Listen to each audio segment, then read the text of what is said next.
충격의 세계 1위 가계부채 어쩌나. 일단 이 지표부터 먼저 한번 보시죠. 국제금융협회에서 발표하는 가계부채 추이입니다. 지금 보시는 것처럼 2024년 1분기입니다. 1분기 98.9입니다. 뭐냐? 이게 GDP 대비입니다. 국내 총생산 대비해서, 국내 총생산이라는 게 한나라 국민이 생산하는 총액을 말하는 거잖아요. 거기에 대비해서 100% 아래로 98.9%까지 떨어졌습니다. 야, 뭔가 가계부채 비율이 준다 이렇게 얘기할 수 있나요? 충분히 그럴 수 있습니다.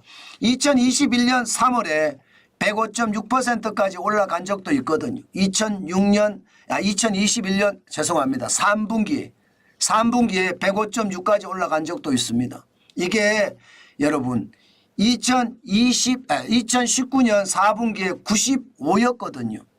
그리고 2020년 1분기에는 95.5였고요.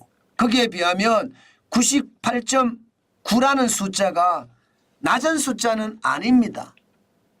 네, 낮은 숫자는 아닙니다. 그러나 이게 부채가 너무 많아서 우리 가계에 충격을 주는 것, 대출을 줄여가면서 부채 비율에 낮춘 것, 저는 윤석열 정부가 일면 고군분투를 했다 이런 생각은 듭니다.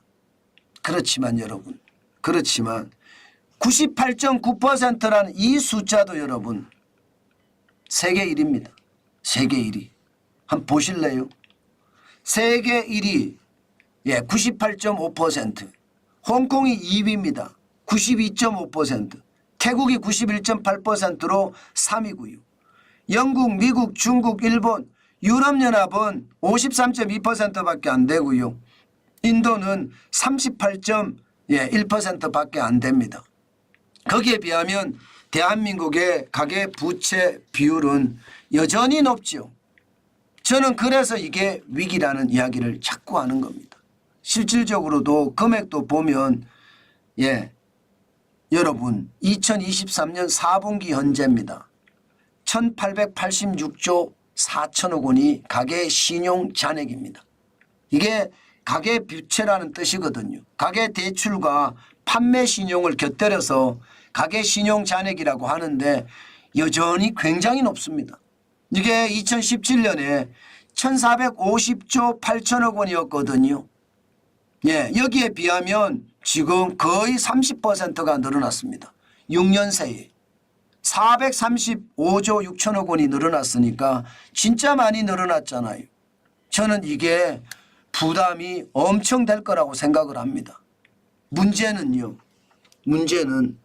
가계부채라는 게 이게 진짜 요물입니다. 왜 요물이냐? 이게 너무 많이 줄여도 문제고요. 너무 늘려도 문제고요. 그만큼 아주 예민한 문제라는 뜻이에요. 가계부채를 너무 많이 줄이려고 노력해서 대출을 덜 해주잖아요. 그러면 시장이 무너져요. 지금 시장이 특히 바닥경제가 최악으로 치닫은 데는요. 아마 가계대출을 이게 쉽게 말하면 부동산 중심으로 대출을 해주고 나머지 사업이나 혹은 생활비 자금으로 대출을 많이 안 해주는 것, 이것도 저는 영향을 굉장히 많이 미쳤다고 보거든요.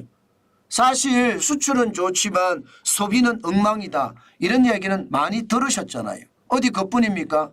소비 중에서도요. 이게 자영업자, 소상공인, 먹고 마시고 즐기는 곳, 여기가 최악이거든요. 그만큼 말입니다. 가계대출을 줄이니까 소비의 여력이 그만큼 더 떨어집니다. 그동안은 안 그래도 소득이 떨어져서 이자 갚느라 정신이 없고 물가가 너무 많이 올라서 소비하기에 벅찼는데 대출까지 줄이니까 소비는 더 줄일 수밖에 없잖아요. 그래서 골목 상권이 무너지고 지역 상권이 무너지는 것도 있습니다. 이게 굉장히 가계대출은 요물이라고 제가 말씀드린 것처럼 어렵습니다. 저는 정부가 내수가 어떻게 되면 활성화될 수 있는지 이 부분을 면밀히 따져봐야 된다고 생각합니다. 그렇다고 가계부채를 너무 늘리면 이게 시장에 돈이 많아져서 물가를 또 폭등시키거든요. 그만큼 말입니다. 예민한 문제라서 제가 여러분들에게 꼭 말씀드리고 싶은 것은요.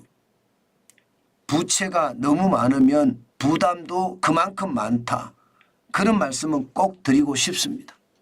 결국 현재 부채가 한 번은 조정이 돼야 된다는 뜻이에요. 그렇지 않고 지금 이대로 고금리를 계속해서 버텨간다는 것 저는 쉽지 않다고 봅니다. 저는 그래서 윤석열 정부의 어떤 통화정책, 대출에 대한 정책, 금융정책 이런 것들이요. 앞으로도 효율적으로 돼야 됩니다. 소비를 할 수 있는 사람들에게 소비를 할 수 있게끔 만들어주는 것.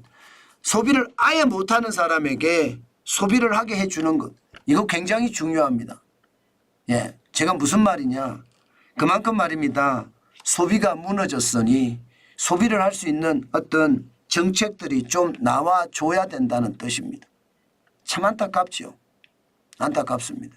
그래서 가계부채를 줄여가면서 현장 경제를 살려가는 것. 참 어려운 일이지만 지금 진짜 필요한 정책이 아닐까 싶어요. 경제정책 하는 사람이 지금은 굉장히 어려울 거예요. 그러나 해야 됩니다.